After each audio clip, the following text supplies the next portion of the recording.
popping off. And have you got colleagues over there right now? Yes, a lot of colleagues, a lot of in friends. In the museums as well? In the museum, in Luxor, in different sites around the country. A lot of them have left, but a lot of them are still there. What's happening with that? Because I noticed that there was some people were attacking the museum or something. That seems odd to me. Now, the looting needs... Before I go into this, I should say that for every instance of looting, there are 1,000 Egyptians ready to protect these monuments with clubs in their hands. This is their national treasure. National patrimony, but it's also the cultural heritage of the entire world. And if it hurts us to think of the Mask of Tutankhamun being harmed, it's really a punch in the gut to the Egyptians. I mean, this is their... It's their emotional connection to their land. So there are people with the human chain around the museum. That is true. I've heard of stories about possible looting at Luxor Temple, and they used the loudspeaker at the mosque to alert people. And people came out from everywhere with clubs to go against looters who had guns. So for every instance of looting, and looting is opportunistic. There are opportunistic people everywhere in every society. Of course there is. Of course there is. You can buy illegal mummies? Go online. Well, the mummies is a little different, and we can talk about that. But there has been an antiquities market for generations, and if any of us can do anything, it's not buy antiquities. This is something we should all. I don't think many people watching the show are going to be buying antiquities. That's more your cable audience, I think. You would be surprised, so just don't, especially now. Don't even think about buying some Egyptian antiquities. I always think it's Bond villains go, yes, I'd quite like to own that Tutankhamun's pants. Well, and it makes you think, why would anyone go into the Cairo Museum and try to steal some of these objects that are so incredibly well known? Yeah, why? Well, there are many Egyptologists who suspect, and I'm not on the ground there, so I don't know. I can't tell you the honest truth, but who suspect that these are Mubarak's men who've been sent in to mess things up a little bit, to destroy things, to make it look like the mob outside is a mob that needs a firm hand, that needs a crackdown, that needs to be controlled. It's almost as if Mubarak were some kind of dictator. It almost is like that. Almost. And so, but it backfired. I don't think, these guys rappelled down from the ceiling. They rappelled? One of the guys landed in a case, got hurt, and couldn't get out of the case, and then got carted off to jail. And really? Yeah. Well, that can't be. That's not rioting then. There's no rappelling and rioting. That's an organised thing. Nobody says, quick, get the rappelled. No. The rappelled? Well, and they're trying to pass these guys off as ignorant thieves who don't know what they're looking at. I don't know ignorant thieves who can rappel down from the roof of the Cairo Museum. I don't know anyone who can rappel. Yeah, I know. But, the people are out there in the square. They're trying to bring democracy to their country. So I think those two things need to be separated, and a lot of people are trying to put them together. Right. Okay. So what do you do now then? Are you going to go out there? Because it's dangerous out there, Kyle. You got a baby. You can't be going out there right now. I probably maybe not this year, because with the baby, it's hard to go to Egypt with the baby. What age is your baby now? He's 10 months old. Oh, right. And he's just starting to walk, and he's just adorable and sweet. But I think it's a little hot, and food, and it's difficult. California or Egypt? Egypt. So no, I think I'll wait to take him to Egypt later, maybe in a couple of years. But I have friends who brought their little kids out to excavate out in the sand in the desert, and so. Do you worry about the curse? Every time you open a tomb, there's a curse. I have one friend. We called her up, and she works for a group called Chicago House, and we all got together and we're like, oh, how's Jen? Called her up, and she was at work. She was just working, there's a revolution going on around you, and yet the archaeologists, we keep our heads down and we just work. So, but, that's nerdy. It's taken it too far, though. Because you got to be out there. There's that stuff's been there for 5,000 years. It can wait a couple of weeks until this dies down. Well, and this is another point I do want to make clear, that these antiquities that are possibly being looted, these things that people are opportunistically trying to steal, nothing is as important as the people on the ground. Of course. When you see all of this revolution stuff that's happening. And yet, we as archaeologists, we're freaking out. Absolutely freaking out, trying to figure out which objects in the Cairo Museum were hurt. And we can't get clear answers for all of this.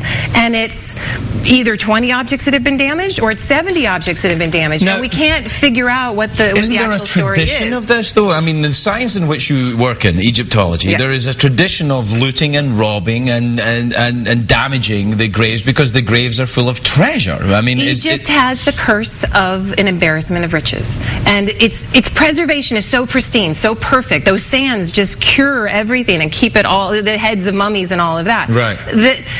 you have everything preserved. And so there are storage magazines. This is where they store the antiquities. Hundreds of them around the country at each different archaeological site. What's a storage magazine? Storage magazine is where the archaeologists find trinkets that aren't good enough for a museum, and they put them in storage because no one's going to ever want to view them. That's the artifact I'd buy. So there's, thousands of pieces of ceramic. There's little Shopti figurines. There's parts of bodies. There's all kinds of things in these storage magazines. Parts of bodies? Well, it's unusual to find them intact. So you'll have a skull and a torso and a hand and a foot, and you kind of put them in a storage magazine. I was waiting. Terribly sorry about that. I feel awful now. Shut up, Jeff. Well, you do find mummy genitalia, but that's a different. But they found that you do find mummy. You do find mummy genitalia, but those I beg your pardon, Jeff. I mean, it preserves. Yeah. It preserves everything. It's extraordinary. It really is. So Egypt has, there are hundreds of thousands of objects throughout the country that need to be protected. And that's why, okay, let me put it this way. When Iraq fell, and you saw the looting of the museum there, and you saw a lot of people behaving very opportunistically. Right. I remember I said to my husband, that wouldn't happen in Egypt. The people would stand firm and they would protect that museum. And you know what? It happened. They held hands in front of that museum. They stood there and they protected it. And that's happening all over the country at these storage magazines, these sites, where you have things that would be easy pickings for a looter to take and then bring to an antiquities market, some sort of dealer. And we should be so proud of people for protecting it for all of us. Your archaeologist friends are safe, and I hope the people of Egypt find some kind of peace very soon. It's lovely to see you again, Cara. Carrie Cooney, everybody. We'll be right back.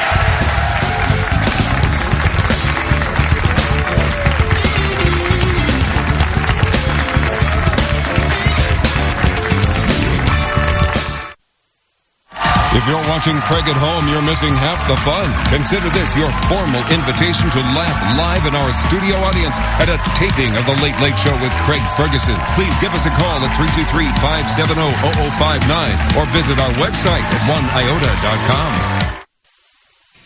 What did we learn on the show tonight, Craig?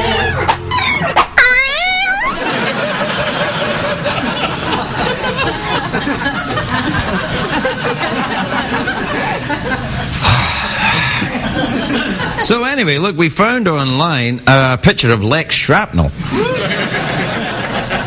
The actor who played Romeo with Emily Blunt. Do you get the picture of Lex Shrapnel?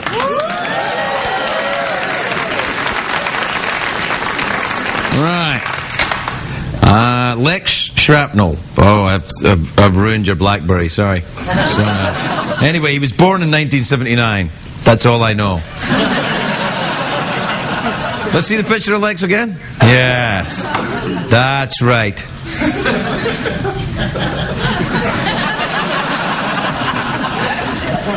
Lex Shrapnel.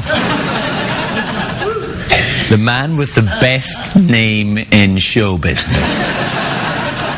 Oh, I know what you're thinking right now. Craig, you're mocking. No, I am not mocking. I am not mocking at all. This is only the beginning. In the future, when people are gathered round campfires saying, whoa, who saw that coming? They'll say, do you remember Lex Shrapnel movies? They began round about 2011. That's when they really began to kick in. How did Lex ever become the enormous super megastar action hero that he became? I'll tell you why. Because tonight, one man was willing to stand up and say, I am here for you, Lex Shrapnel. We will bring you over from whatever God-forsaken European country you are in, and you will be invited on this show, second guest probably, and... Baby steps, Lex, baby steps. But from that appearance, it will grow, and it will grow, and you will become the biggest movie star in the world. And when that happens, perhaps you'll get me out of this. What's a coming?